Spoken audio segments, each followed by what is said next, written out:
नमस्कार विद्यार्थी मित्रांनो, सध्या आपण इतिहास लेखनाच्या भारतीय परंपरेमध्ये आधुनिक भारताच्या इतिहास लेखनातील विविध तात्विक प्रणालींचा अभ्यास करीत आहोत. मागच्या तासिकेला आपण या भारतीय इतिहास लेखनाच्या वसाहतवादी प्रणालीचा, प्राच्यवादी प्रणालीचा आणि राष्ट्रवादी प्रणालीचा अभ्यास केलेला आहे. या तीनही ज्या तात्विक प्रणाली आहेत, वैचारिक प्रणाली आहेत, या स्वातंत्र्यपूर्व कालखंडातील आहेत. मग वसाहतवादी असो, प्राच्यवादी असो किंवा राष्ट्रवादी असो. आजच्या तासिकेला आपण स्वातंत्र्योत्तर काळातील, स्वातंत्र्योत्तर भारतातील, या स्वातंत्र्योत्तर कालखंडातील तात्विक प्रणालींचा, विचार प्रवाहांचा आणि त्यातून झालेल्या इतिहास लेखनाचा अभ्यास करणार आहोत. पहा मुलांनो, स्वातंत्र्यपूर्व काळात मोठ्या प्रमाणामध्ये राजघराण्यांचा इतिहास लिहिला गेलेला होता किंवा भारतातल्या अनेकानेक राजवटींचा इतिहास लिहिण्यावरती इतिहासकारांनी भर दिलेला होता, विशेषतः राष्ट्रवादी इतिहासकारांनी. पण त्यासोबतच भारतातल्या सामाजिक परिस्थितीविषयी, आर्थिक परिस्थितीविषयी, धार्मिक परिस्थितीविषयी, सांस्कृतिक परिस्थितीविषयी सुद्धा इतिहास लिहिला जावा अशा पद्धतीचं एक वारं, अशा पद्धतीचे विचार प्रकट केले जाऊ लागले होते आणि काही प्रमाणात इतिहास त्या पद्धतीनं लिहिलाही जाऊ लागलेला होता. मग सामाजिक परिस्थितीला केंद्र मानून, म्हणजे इतिहास लिहित असताना कोणत्या बाजूवर, कोणत्या बाबींवर जास्त भर द्यायचा? भारतातली सामाजिक परिस्थिती त्या ग्रंथामधून, त्या लेखनामधून जास्तीत जास्त प्रकाशात आली पाहिजे. किंवा आर्थिक विचार जर केंद्रस्थानी मानला तर भारतातली आर्थिक परिस्थिती, भारताची अर्थव्यवस्था, आर्थिक स्थिती या संदर्भात किंवा यावर जास्तीत जास्त प्रकाश टाकला जावा, या पद्धतीनं इतिहास लिहिला जावा असा एक विचार प्रवाह, असा एक मतप्रवाह, अशी एक विचाराची पद्धत, प्रणाली अस्तित्वात येऊ लागली.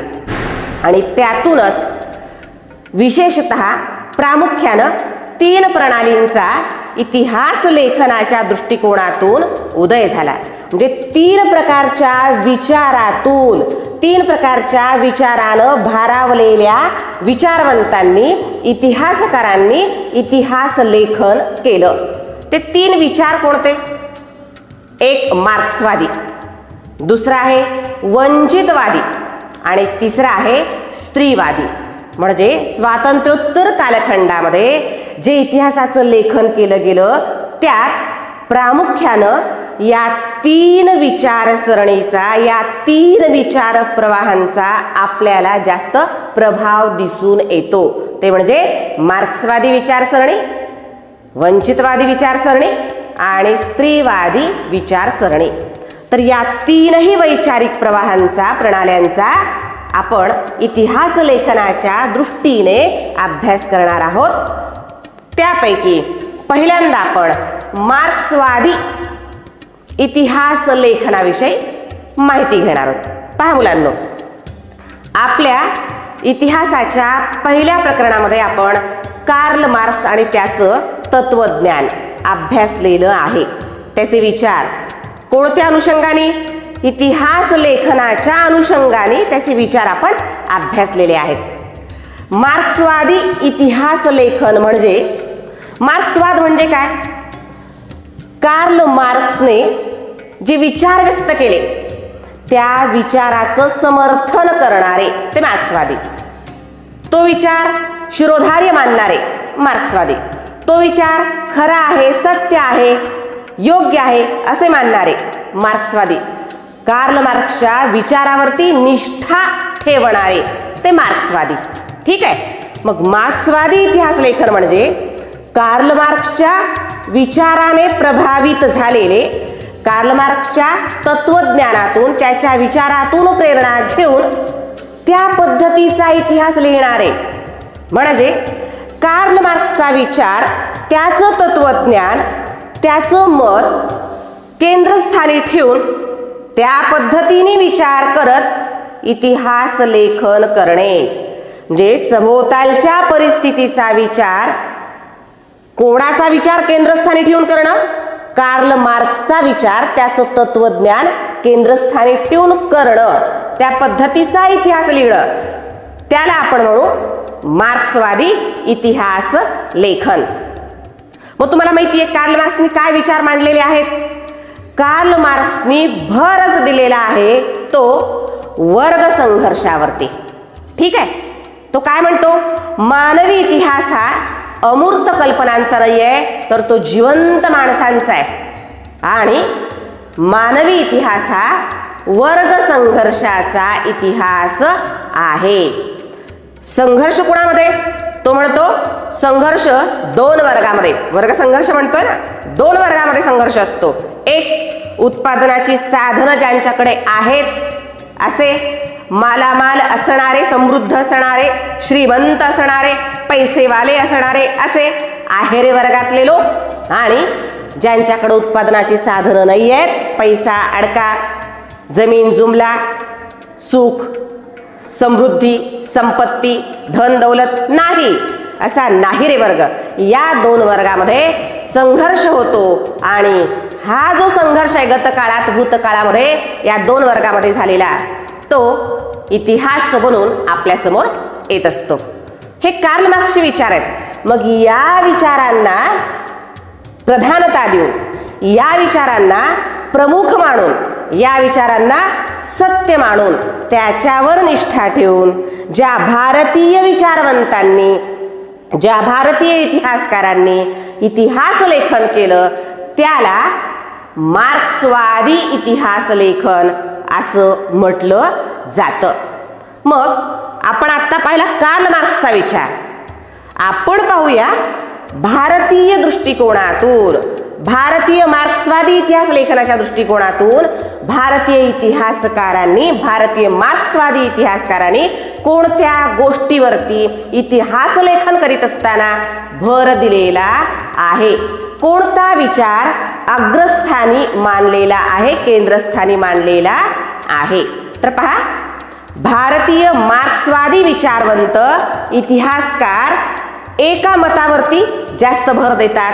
ते म्हणजे ते इतिहासाचं लेखन करीत असताना एक गोष्ट प्रामुख्याने तिच्यावर विचार करताना, तिच्यावर भर देताना आणि ती मांडताना आपल्याला दिसतात.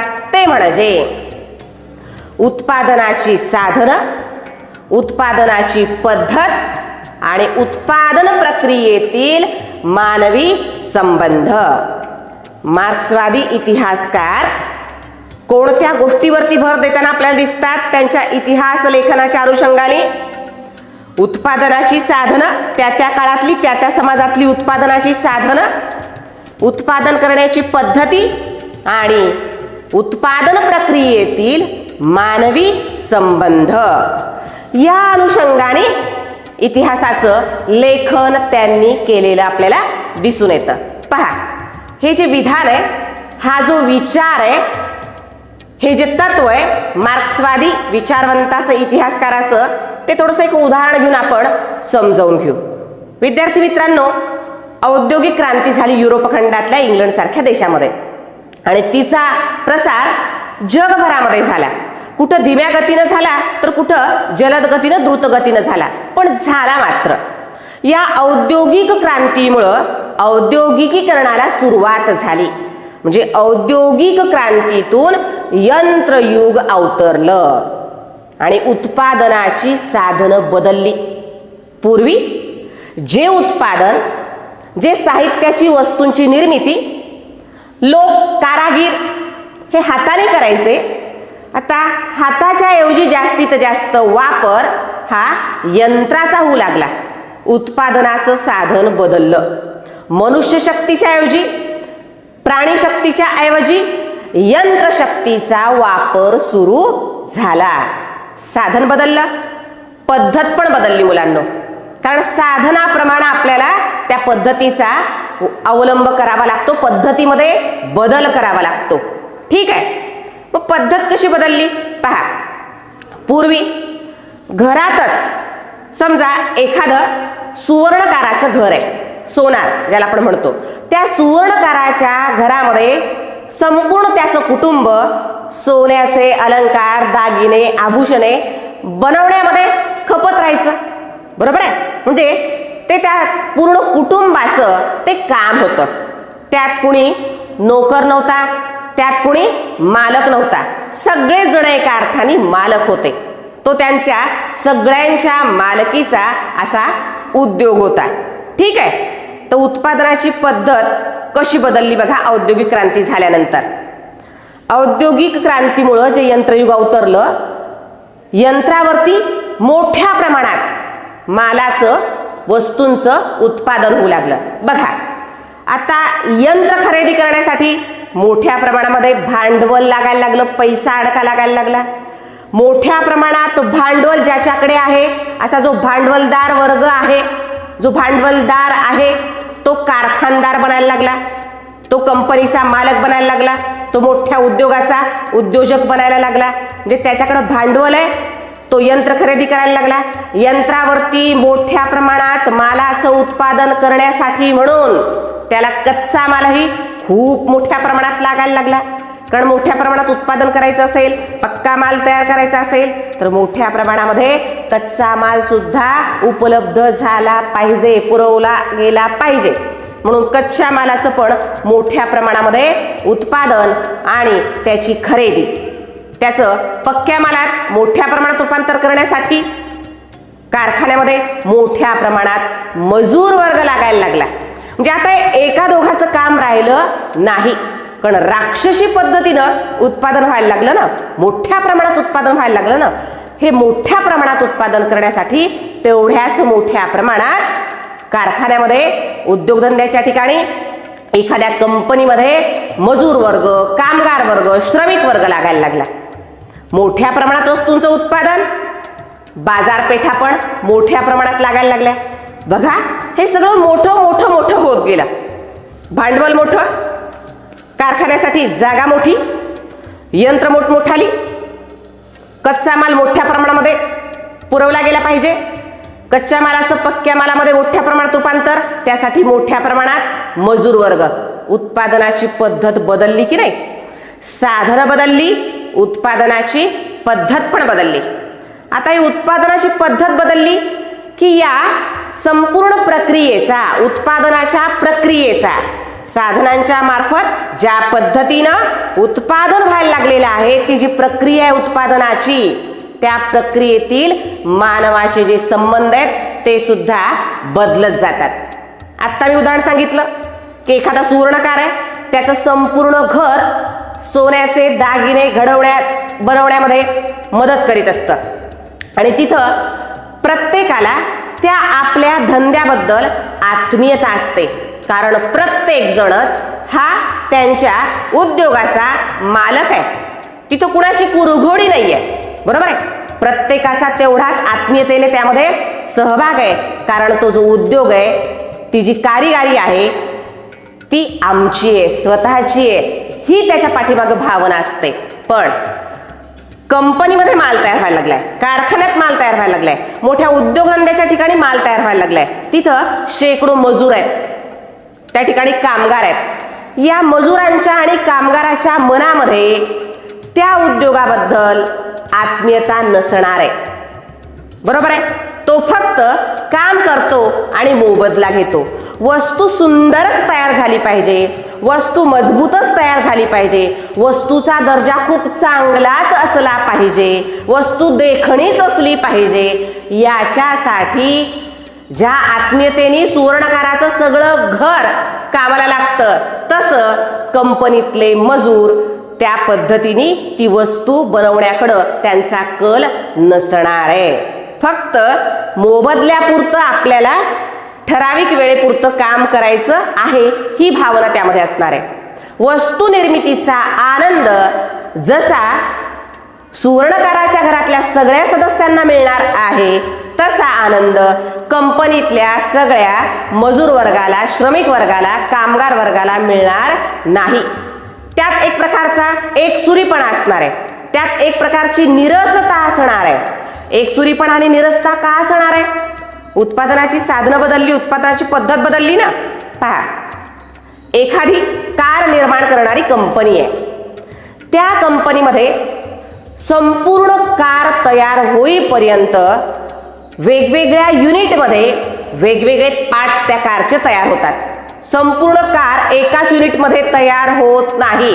स्पेअर पार्ट्स तयार करणारी कंपनी म्हणजे युनिट निराळं, ब्रेक तयार करणारं युनिट निराळं, सीट तयार करणारं युनिट निराळं, त्याच्या काचा तयार करणारं युनिट निराळं, टायर तयार करणारं युनिट निराळं, बरोबर आहे। त्यामुळे एकच काम सतत सतत आणि सतत, त्यात एकसुरीपणा येणार आहे, त्या कामगाराच्या जीवनामध्ये निरसता येणार आहे, कारण ही वस्तू मी निर्माण केलेली आहे, ही पूर्ण वस्तू मी निर्माण केली आहे, हा आनंद त्या काम करणाऱ्या, कष्ट करणाऱ्या त्या कामगाराला नसणार आहे। अशा एकसुरीपणातून, अशा निरसतेतून ती वस्तू निर्माण होणार आहे। म्हणजे बघा, मानवी संबंध पण कसे होणार आहेत, म्हणजे त्या कंपनीशी, त्या कंपनीच्या मालकाशी, मजुरांची, श्रमिकांची जी अटॅचमेंट असावी ती राहणार नाहीये ना। किंवा जो माल तयार व्हायला लागलेला आहे त्याच्याशी सुद्धा आपलं काय देणं घेणं आहे, आपल्याला पगार मिळाला, आपल्याला मोबदला मिळाला तर बस, ही भावना तिथं काम करणाऱ्या त्या सदस्यांची असणार आहे। ठीक आहे, म्हणजे उत्पादनाची साधनं बदलली, उत्पादनाची पद्धत बदलली की उत्पादन प्रक्रियेतील जे मानवी संबंध आहेत, आपापसातल्या ज्या त्यांच्या आंतरक्रिया आहेत, आंतरसंबंध आहेत, हे सुद्धा बदलत जातात। आणि हा विचार मार्क्सवादी इतिहासकारांच्या इतिहास लेखनातून आपल्याला प्रभावीपणे दिसून येतो। दुसरा एक विचार आहे, ज्या विचाराला अनुसरून मार्क्सवादी विचारवंत इतिहासकार इतिहास लिहितात, ते काय म्हणतात? प्रत्येक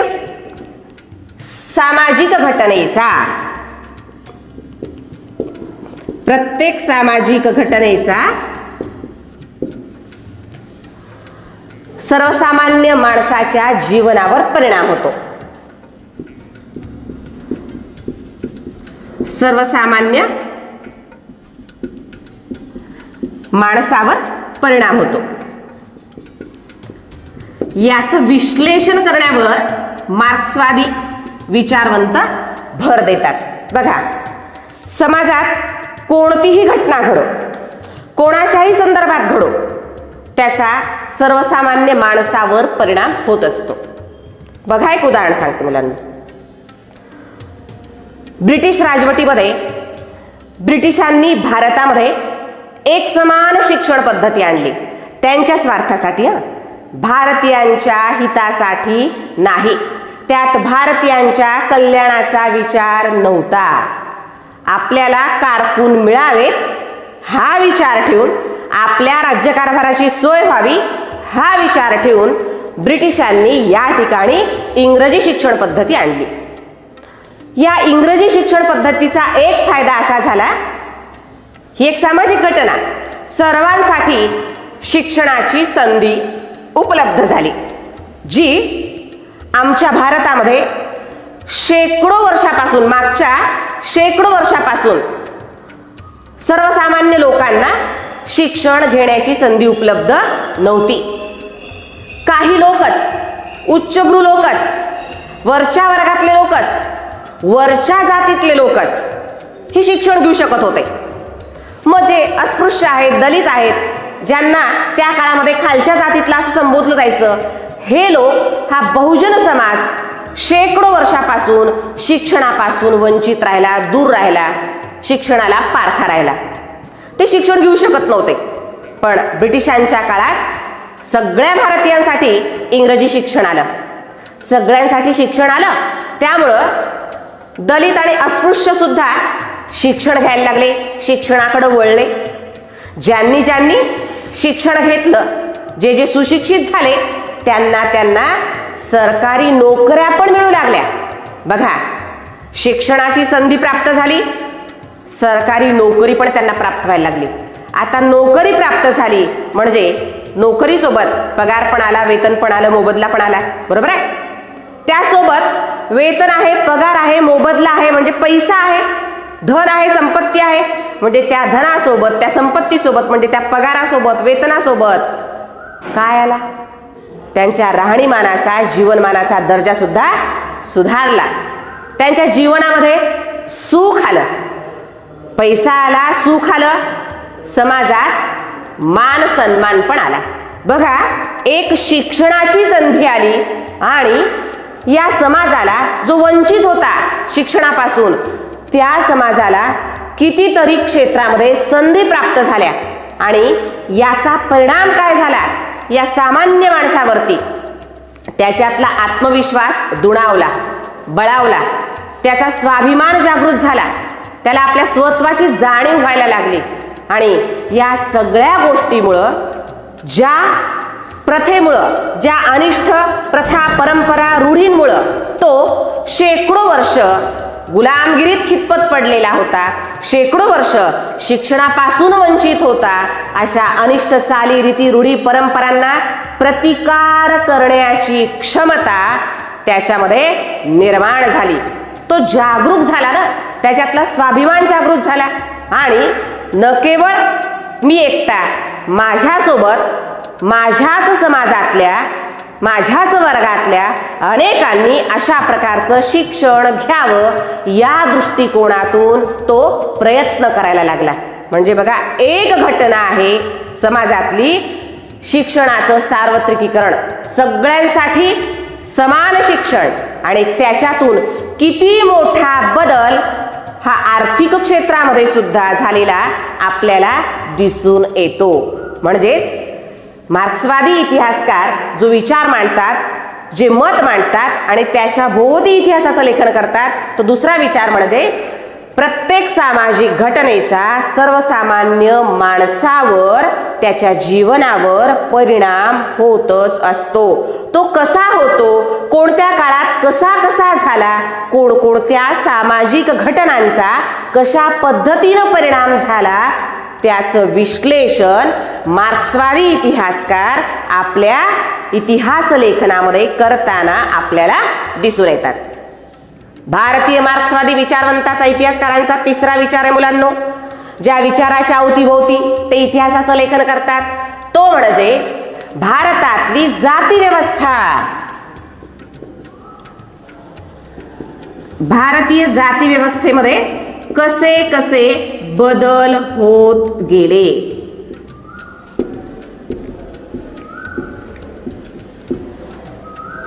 पहा, भारतामध्ये जाती व्यवस्था निर्माण होण्याच्या आधी वर्णव्यवस्था होती मुलांनो. वर्णव्यवस्था म्हणजे हा समाजाचा गाडा चालण्यासाठी समाजामध्ये प्रत्येकाला आपापल्या कौशल्याप्रमाणे, आपापल्या अंगभूत गुणांप्रमाणे, आपापल्या आवडीप्रमाणे काम करण्याची मुभा, काम करण्याची संधी, काम करण्याची परवानगी, अशी वर्णव्यवस्था होती. म्हणजे वर्णव्यवस्था ही गुण आणि कर्मावर आधारित होती आणि ही चांगली व्यवस्था होती. समाजाच्या धारणेसाठी प्रत्येकाला चांगल्या पद्धतीनं या वर्णव्यवस्थेमुळे जीवन जगता येत होतं, त्याची ती सोय होती. कोणावरही अन्याय नव्हता, कोणाच्याही हक्काचा, अधिकाराचा अनादर नव्हता, कोणाचंही शोषण नव्हतं. पण हळूहळू या वर्णव्यवस्थेचं रूपांतर जाती व्यवस्थेमध्ये झालं आणि जाती व्यवस्था ही ना गुणावर ना कर्मावर ही आधारित होती, जातीवर. आणि जाती व्यवस्था म्हणजे भारतातली जाती व्यवस्था ही मानवतावादाला काळीमा फासणारी आणि कलंक असणारी अशी बनत गेली. तिचे खूप मोठे दुष्परिणाम खूप मोठ्या समाजाला भोगावे लागले. तर या जाती व्यवस्थेमध्ये कशा कशा पद्धतीनं बदल होत गेले. म्हणजे सुरुवातीला एक अत्यंत उत्तम अशी जीवन जगायला मदत करणारी अशी जी एक व्यवस्था होती, ती हळूहळू काही जणांचं जीवन तिनं किती नष्ट करण्याचा प्रयत्न केला, भ्रष्ट करण्याचा प्रयत्न केला, काही जणांना किती दुःखात लोटलं या जाती व्यवस्थेनं, त्याचं विश्लेषण मार्क्सवादी इतिहासकार करताना दिसतात. कुठल्या जाती व्यवस्थेचं? भारतातल्या जाती व्यवस्थेचं. त्यात झालेले बदल, त्याचा अभ्यास, त्यात संशोधन कोण करतं? मार्क्सवादी इतिहासकार करतात. आणि त्यानुसार जो इतिहास लिहिला जातो त्याला मार्क्सवादी इतिहास लेखन असं आपण संबोधतो. मग हे तीन विचार भारतीय मार्क्सवादी इतिहासकारांचे प्रमुख विचार आहेत असं आपण जेव्हा म्हणतो तेव्हा आपल्या मनात आणखी एक प्रश्न निर्माण झाला असेल, मग अशा पद्धतीचं लेखन करणारे मार्क्सवादी इतिहासकार कोण कोण असतील? तर पहा मुलांनो, आपल्या पुस्तकामध्ये एकूण 4 मार्क्सवादी इतिहासकारांचा उल्लेख आलेला आहे. पहा, त्यात सगळ्यात पहिलं स्थान जे आहे ते कॉम्रेड श्रीपाद अमृत डांगे.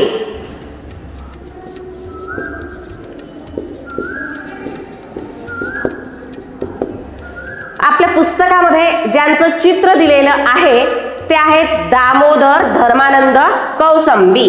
दामोदर कौसंबी.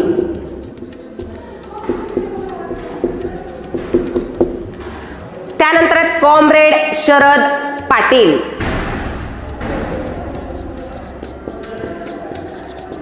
आणि राम शरण शर्मा.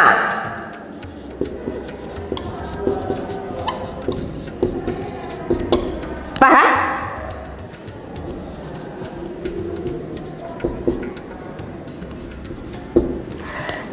या सगळ्यांना कॉम्रेड असं संबोधलं जातं. कॉम्रेड याचा अर्थ ज्यांनी मार्क्सवादाचं अनुसरण केलेलं आहे, जे कार्ल मार्क्सचा विचार शिरोधार्य मानतात, कार्ल मार्क्सच्या विचाराने प्रभावित झालेले आहेत, जे कार्ल मार्क्सच्या विचाराचं समर्थन करतात, ज्यांची कार्ल मार्क्सच्या विचारावरती निष्ठा आहे. आणि कार्ल मार्क्सचे जे विचार आहेत ते विचार साम्यवादी विचार, साम्यवादी त्याचं तत्वज्ञान म्हणून ओळखलं जातं. म्हणजे जे साम्यवादी विचारांचा अवलंब करतात, समर्थन करतात, त्यांना कॉम्रेड असं संबोधलं जातं. हे 4ही जण या ठिकाणी ज्यांचा आपण उल्लेख केलेला आहे, मग श्रीपाद अमृत डांगे असतील, दामोदर कौसंबी असतील, शरद पाटील असतील, रामशरण शर्मा असतील, या 4ही भारतीय मार्क्सवादी इतिहासकारांनी साम्यवादी विचारसरणीचा स्वीकार केलेला होता, म्हणून त्यांना कॉम्रेड असं संबोधलं जातं. यापैकी श्रीपाद अमृत डांगे हे जे कॉम्रेड साम्यवादी मार्क्सवादी विचारवंत आहेत, त्यांनी प्रिमिटिव्ह कम्युनिझम टू स्लेव्हरी नावाचा ग्रंथ लिहिला. कोणता ग्रंथ? प्रिमिटिव्ह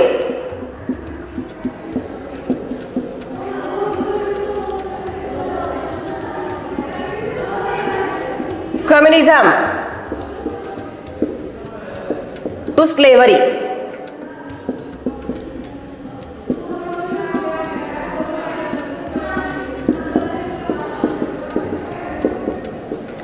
आणि श्रीपाद अमृत डांगे हे भारतातील साम्यवादी पक्षाचे संस्थापक सदस्य सुद्धा होते. पहा, 1925 मध्ये, म्हणजे आणखी भारत स्वतंत्र झालेला नव्हता, त्यावेळी भारतामध्ये साम्यवादी पक्षाची स्थापना केली. त्या साम्यवादी पक्षाच्या स्थापनेमध्ये खूप मोठा वाटा श्रीपाद अमृत डांगे यांचा आहे. साम्यवादी विचारवंत, कारण भारतामध्ये औद्योगिकरणामुळं थोड्या बहुत प्रमाणामध्ये ज्या कंपन्या, कारखाने, उद्योगधंदे या ठिकाणी निर्माण झालेले होते, त्यामुळं लक्षावधी मजुरांची, कामगारांची, श्रमिकांची संख्या निर्माण झालेली होती आणि ही संख्या दिवसेंदिवस वाढत होती. पण ज्या प्रमाणात यांची संख्या वाढत होती त्याच प्रमाणात त्यांचे प्रश्नही वाढत होते. म्हणजे कारखानदार, उद्योजक, कंपनीचा मालक, भांडवलदार फक्त नफा मिळवण्याकडंच जास्तीत जास्त त्याचा कल होता, त्याचा प्रयत्न होता. पण आपल्या कंपनीमध्ये, कारखान्यामध्ये काम करणाऱ्या श्रमिकांच्या, आपल्या नोकरांच्या किंवा मजुरांच्या आरोग्याकडं तो लक्ष देत नव्हता. अस्थिर रोजगार होता त्यांचा. हे कंत्राटी कामगार होते, कामाची पण शाश्वती नव्हती किंवा त्यांचा पगार पण ठरलेला नव्हता.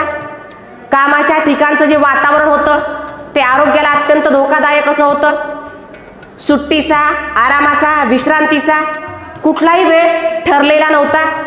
यंत्राप्रमाणे त्यांना काम करावं लागत होतं. आणि समजा जर काम करीत असताना कारखान्यामध्ये अपघात झाला तर अशा वेळी फक्त त्या कामगाराला कामावरून काढून टाकलं जायचं. नुकसान भरपाई कसलीच त्याला दिली जायची नाही. म्हणजे ही आफत कामगारावर यायची.